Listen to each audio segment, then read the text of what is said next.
Professor Michio Kaku is a familiar face to television viewers. Aside from being a professor of physics at the City University of New York and one of the developers of string theory, he is an expert communicator on the science of the future and author of a number of best-selling books.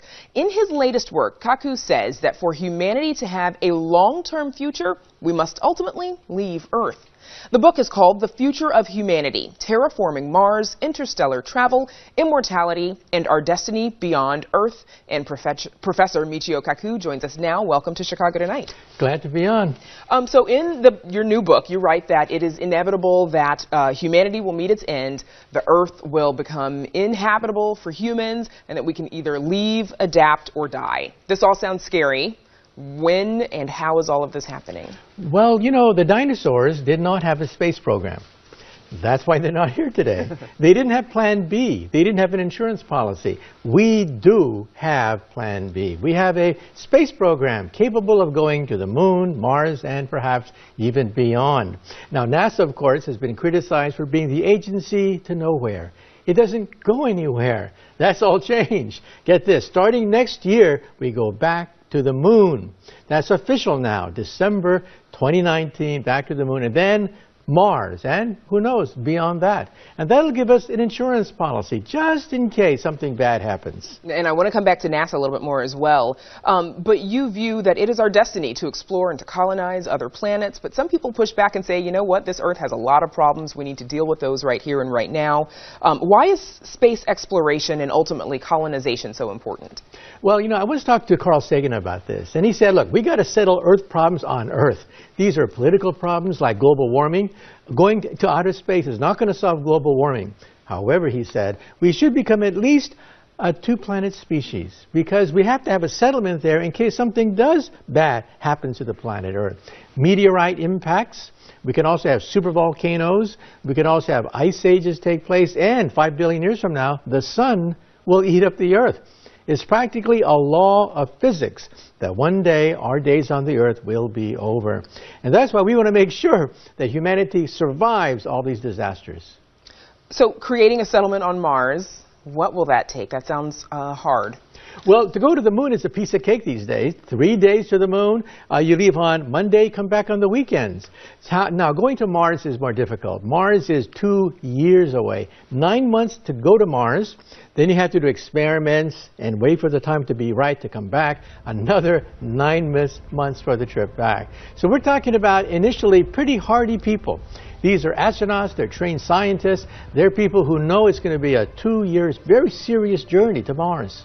So we're looking at video right now from SpaceX, Elon Musk's space exploration company. What will be and what has been the role of private enterprise from billionaire visionaries like Elon Musk and Richard Branson and Steve Bezos? They've changed everything. The price of space travel has gone down because of these billionaires. That moon rocket, the Falcon Heavy, millions of people tuned into that Falcon Heavy rocket. That was a moon rocket. And how much did it cost taxpayers? Nothing. It was free, because it was paid for by Elon Musk. Now, space travel is so cheap that the movie The Martian, many people saw that movie with Matt Damon, that cost $100 million. However, to go to Mars, the Indians did it with $70 million. So they ought to give an Oscar for the best supporting space probe. Hollywood movies today cost more than sending a probe to Mars. So it sounds like then the private enterprise is kind of doing some of this research for humanity because they can afford to. That's right. And remember the used car industry? That revolutionized car ownership after the World War II. Well, now we're going to have reusable rockets, compliments of Elon Musk. You saw that Falcon Heavy take off. The 2 booster rockets came back to Earth, ready for the next journey to the moon. And again, that was a moon rocket. That was not the shuttle. That was a moon rocket that blasted off from Cape Canaveral for free. So you write about the idea of terraforming Mars to make it more hospitable for humans and more habitable for humans. How do you do that? Well, we are actually terraforming the Earth right now. With global warming, for the worse, we're actually changing the weather patterns on the planet Earth. We can terraform Mars for the better. We can, for example, in the future, not anytime soon, but launch satellites that will beam sunlight onto the polar ice caps. Mars has plenty of water, but it's in frozen form. We can melt the ice caps by shooting sunlight onto the ice caps so that rivers and lakes flow freely on the surface of Mars. Mars once had an ocean the size of the United States of America. That's how much water Mars had, but it's all frozen. We can unfreeze it. Now, this would be a pretty big project, obviously something on a scale that humans have never undertaken before and require years, decades, maybe hundreds of years of commitment. How do we get society and humanity to commit to something that might not be seen until our great-grandchildren are around?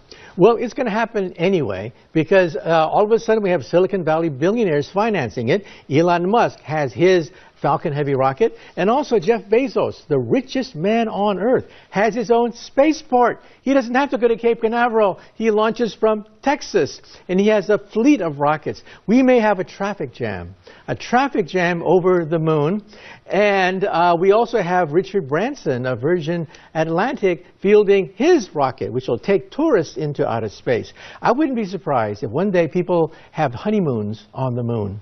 Going to the moon is not going to be such a big deal. 3 days and you can have this glorious honeymoon on the moon. And to pay for it, Google billionaires are now jumping in. They don't want to be left out either. Why should Bezos and Musk have all the fun? They're funding asteroid mining. They want to capture a small asteroid, maybe 50 feet across, mine it for $50 billion worth of platinum and rare earth elements. So Google does not want to be left out either, and that's going to help pay for many of these missions. Now, President Trump, he has declared his mission to send astronauts back to the moon. Do we need to do this as part of research and development on the way to colonizing and to building a base on Mars? Well, I'm all for robots. Robots are cheap, they go out and they don't have to come back. However, robots are very limited in what they can do. We've sent several robots to Mars and they still can't dig in the soil. They still can't do basic physics experiments because it's very limited what robots can do. Humans could just blow the whole thing open. We could create a Mars base. We could create all sorts of facilities, power plants, and agricultural centers and farms to make it self-sufficient. So we're talking about using genetically modified plants to create farms on Mars so we don't have to ship food to the astronauts. They can grow food with genetically modified plants. NASA went to the moon 50 years ago, and if you had asked some people then, they thought we'd be living in the space age by now. What happened? Has NASA lost its way? No, what happened was the Cold War was over, and we forget the cost of space travel back then. You realize that in 1966, the NASA budget was 5% of the total federal budget.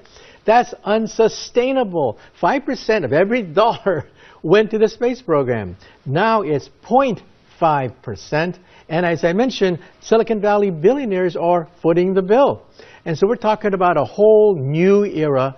Economics have changed totally, and these rockets are reusable. Space travel could go down by a factor of 10. So with the discovery of thousands of planets beyond our solar system, that means the search for other intelligent life, other aliens, has intensified. What is the likelihood that we will have definitive proof of this other life?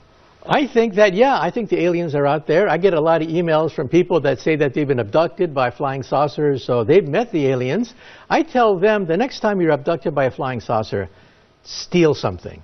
I don't care what it is, an alien paperweight, an alien pencil, steal anything so you have bragging rights afterwards. That you can prove this actually happened. That's right. So I think they're out there because we have discovered 4,000 planets going around other stars. On average, get this, on average, every single star you see at night has a planet going around it. On average, 100% of the stars you see at night have a planet going around it, and a fraction of them are Earth-like. So I think, we have twins out there, twins of the Earth. When you go home tonight, look out in the night sky, somebody is looking back. Should be a clear night as well. If we do detect signs of life beyond Earth, especially intelligent life, how will that change us? Oh, it'll change us completely. I'll stick my neck out. I think in this century we'll pick up a radio transmission, we'll eavesdrop on some communication between alien civilizations. Now, are they going to land on the White House lawn and announce their existence? Probably not. I don't think so. If you're in the forest, do you go to the squirrels and deer and try to talk to them? Well, at first, but eventually you get bored because they don't talk back. In the same way, I think aliens will land on the Earth and kind of get bored with us because we have nothing to offer them. If you see an anthill, do you go down to the ants and say, I bring you trinkets, I bring you beads, I give you nuclear energy, take me to your ant queen, or maybe you want to step on a few of them. So I think if they're that advanced, we're not on the radar screen. Not just yet.